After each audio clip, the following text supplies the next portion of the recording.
When I was asked to give this talk, I struggled a bit. I was like, how do I present what I really care about? But I know that many of you probably read about it in newspapers. You hear about corals, reefs, and climate change on the radio or on TV. So it is a subject that many of you have some knowledge over. And I kind of thought, okay, I don't want to present the same, sad story to you. We humans are destroying Earth, and then, we are taking everything down with us at the same time. So I'm here to tell you my sort of love story with science. I'm here to share with you how I came to believe that corals are the most amazing little things that the Earth has seen. Not because they're colorful and pretty and you can go diving. No, because they really are. They have made an invention that none of us, even humans, have tried to conquer, but we haven't managed. So please join me all and let's tear down together this wall of coral reefs and climate change. This way. This is Taiwan. This is where I am. This is my favorite place in Taiwan. There's a joke in my lab that I know more about Green Island than people from Taiwan. I don't know if that's true, but I seem to have lived there for ages, and my husband, who's sitting in the audience, probably goes, yep, that's right. I've had to cook many times without her. I really love this place, and as you can see here, it is surrounded by coral reefs. Wherever we see the red and the yellow line, we have Taiwanese coral reefs. And here I can show you, I can introduce you to my best friend. This is Agati. I named her Agati. This is one of the corals in Green Island that I visit almost every 6 months. And you might have asked the question now, what is the difference between a coral and a coral reef? And this is relatively easy to understand. A coral reef is like a forest, and the coral is like the tree. So here I am barking at the same tree twice a year. And yeah, we've become good friends. If you look a little bit closer, you can see that corals are made up of these really cool structures, and these structures are really hard. So when you touch them, please don't, but I have to. So I know you can believe me, they are really hard. And when you look across them, you can see that they've got these little tiny dots. There are thousands of dots on them. And these are little holes. Out of these holes come these super cool little creatures, especially at night. If you have a chance to go diving or snorkeling at night, please join them, because you might be seeing the actual coral. What you see here is just the skeleton. What you see here is the coral. And they come out. I have my hands full. They come out and they've got these little tentacles out of their little holes, and they're starting to feed on little stuff in the ocean, and they're being all happy and stuff. And so we got excited about these little creatures, and we decided they must be animals because they're eating stuff. So they're like us, we're eating the pork, they're eating the other stuff that swims in the ocean. You can look even closer at it, and you will see that one of these little tentacles looks like this. So it's like micro tentacles on it. And then we notice this stuff. That's so cool. It's little brown dots. And when we analyzed the little brown dots, we realized that those are algae. They're algal cells, and algal cells live inside the coral. So this is actually, a coral is not just a coral, it's not just the animal of coral, it's actually like something living inside the coral. So effectively, they're farming their own little plants. They have gardens, which is extremely crazy. It's a bit like, the coral going, ooh, I'd like a roommate. Can I have a roommate, please? And it's going out and it's trying to find a roommate, and then it has puts a little tenancy agreement down and goes, ooh, would you like to be my roommate? And the algae goes, oh yeah, I would love that, and then algae like, what's the price, and then the coral will be kind of, oops, I was too fast there. The coral kind of says, if you can pay me in sugars per day, that would be excellent. The algae says, I'm a plant, I use sunlight and I turn it into sugars. That is perfect, I am happy to do that. And so they, get themselves a little relationship, and the coral gets sugars from the algae, and the algae lives in the coral. Perfect. Of course, you need to, if you're a coral and you want some algae, you need to provide some prime real estate. Otherwise, the algae is going to go, nah, I'm not going to live there. I'm going to live over there, you know. And there's two things that algae really care about. There's the light and the nutrients. Of course, the light, because if they want to make sugars, they need light. They're plants after all. And they need nutrients because if they want to grow, they need to build up their bodies. And, you know, all the bodies are made from nitrogen, from carbon, from phosphorus. So they need this kind of stuff. So the coral is in this position trying to get light and nutrients. But the coral's got a problem. So you see, the coral has a skeleton like us. And building a skeleton takes time. So when the coral is building its skeleton, as a return, it doesn't grow very fast. And when we look at other stuff, so here's a sad little coral. Right? When we look at other stuff in the ocean, we see that, for example, leafy algae, like big algae, they grow much, much faster. So what happens is that whenever the coral goes somewhere and goes, ooh, there's a lot of nutrients, and there's already an algae here growing massively and another animal growing hugely because they don't have skeletons. So the coral is pushed to the side. And today we're finding them in the areas of the ocean where there's literally zero nutrients. Basically zero.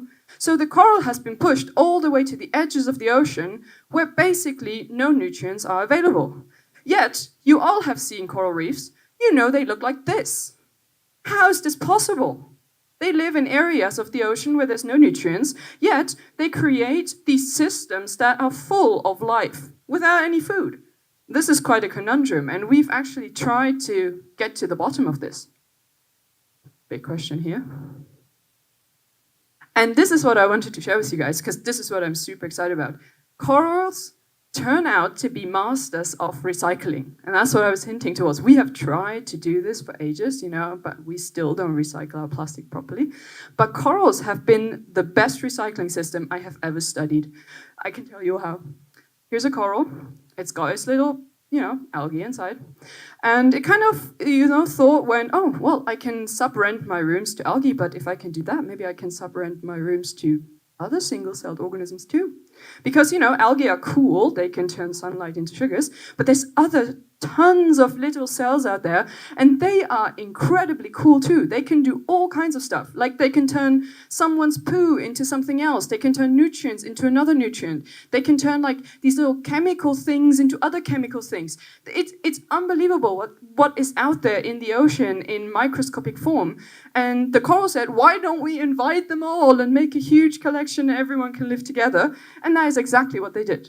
So a coral today is not just a coral. A coral today is a coral plus all these single-celled organisms all living in its skin and living happily together. And now if you put food in on the top, for example, you use some sunlight and, you know, the algae make sugar, or you have some food here, you know, for the coral to eat, actually nothing comes out in the end. It is all recycled within the system where one cell eats the other cell's poo and then that cell eats the others, you know, and it just goes around and around, and at some point the coral can use again what comes out of the last cell sort of thing. It's absolutely incredible. So we went to Green Island and tried to find coral poo to prove this hypothesis, and we couldn't find any. We grew the coral in like lots of tanks, so we put lots of seawater through it, we fed it a bunch of stuff, and we could not measure its poo. So if anyone out there has coral poo, please give it to me, I'm searching for it. There is none, we couldn't find it. It's amazing how efficient these recycling systems are. So this is the reason why our coral reefs look like this. Because normally, these coral reefs exist in areas where we wouldn't have barely any life, because there's barely any nutrients out there.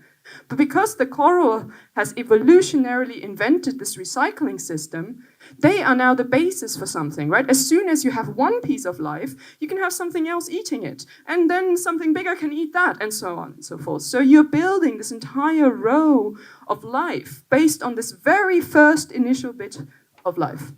And that's why the coral recycling system is so incredibly cool. Maybe this is the sun.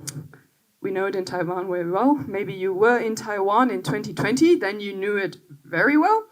Because in Taiwan in 2020, we all of a sudden were bombarded with news. Like, oh my God, what's happening to the coral reefs? Oh my God, they go white. Are they dead? You know, our phones are ringing. Like, what is going on? Can you tell me? Please explain. Like, what is we're losing our tourism. What happened here? Well, we went to Green Island, we had a look, and we found our reefs to be white. So this is something that scientists have noticed since 1998 on global reefs, and in 2020 we had it in Taiwan for the first time, and we also wanted to know what this is. It has been called coral bleaching by us scientists for lack of knowledge. We have to say, we didn't know. We were like, okay, it's white, bleach makes things white, therefore coral bleaching. But it has nothing to do with that. And finally now, after years and years and years of digging, we actually have a rough understanding what this is. So if we look again at the corals here, the coral is white. Here's another one of my favorites. This is Paul. Paul is extremely white right now, and normally he's purple, like dark purple. Today he's white. And he was also suffering from the same thing. And if we look even closer, we can see, oh, Paul's tentacles are out. That's a good sign, because this means that Paul's not dead, right? And this is something that many of you have asked me before. It's like, is a white coral dead? No, I can tell you it is not dead. Please do not disturb it, because it is not dead. It's got tentacles. But if we look at the tentacles closely, we can see they don't have brown dots in them. So Paul hasn't got its algae.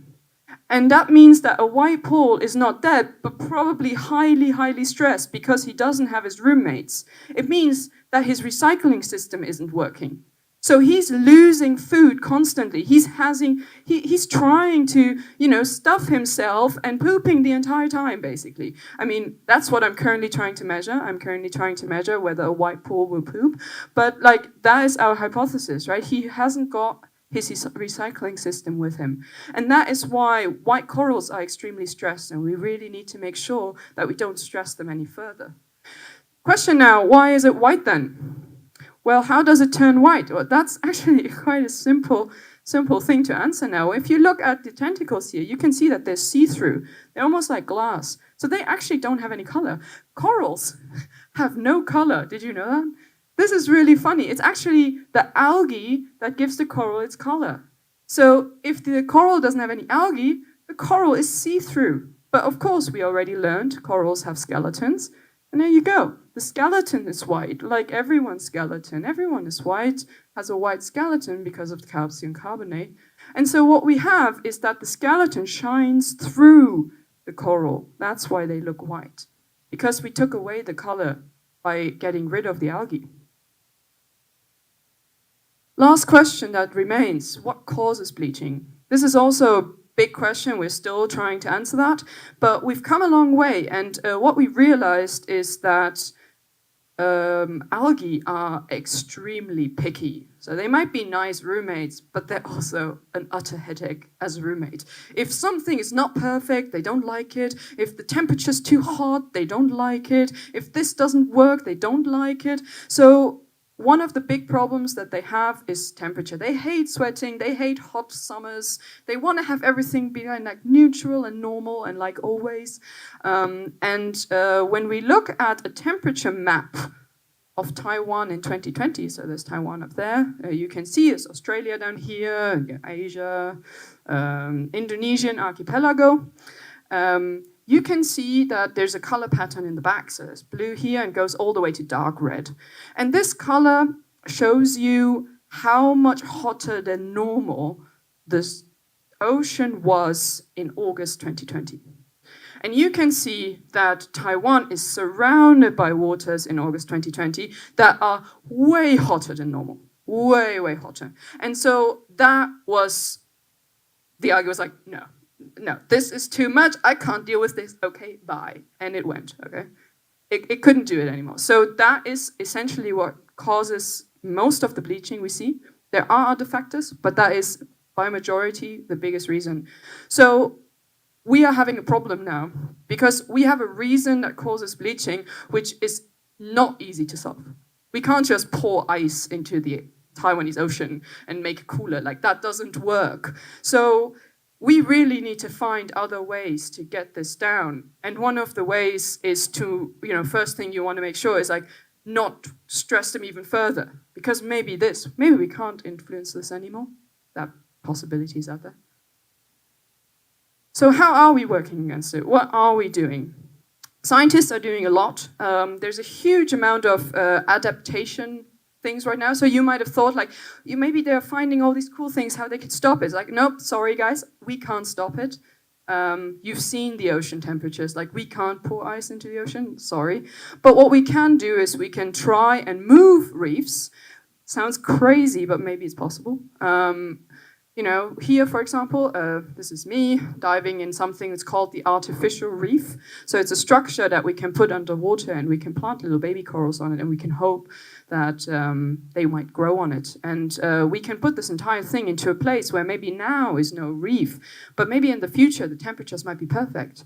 So we can do stuff like that. We can also, you know, work with artists and who are incredibly good at communication and engagement. The artist who led this work, which I was involved as well, sits in the audience if anyone has questions. And, you know, they really pick up our stuff and they're trying to make it, you know, accessible to people and make the, like, try to engage with the public better than we scientists. We're not very good at that sometimes. So. And then the last one, of course, I'm against fast, is another one is like, I find it amazing, like the little things that citizens do sometimes. Like on Green Island, there's this little pop-up thing, like little project, startup company, I think, that is now trying to recycle and reduce the human waste that Green Island is producing. It's really cool, like what citizens come up with. And I think you guys, we should give ourselves a round of applause because everyone always says, you know, it's on to you, you can change. But in my opinion, I know so many people that have changed. I'm really impressed by that. And what I'm waiting for is these guys. It's the only little piece of political sentence you're going to hear from me today. But, you know, without reducing CO2 emissions, we will not change the warming around the oceans. We will not be able to at all have any solution for bleaching. There's no way. We can't do that. So if we don't sort of like find ways of, you know, controlling that on a greater level, it's going to be tough. But, well, new worlds are also fun worlds, I guess. So yeah, thank you very much for listening to me. I hope that you learned something today and you can go forward appreciating these tiny little creatures a little bit more and look past the old dive cool and beach life, you know. There's actually really, really cool stuff out there in these coral reefs, and I really invite you all to tear down the wall together, not just one.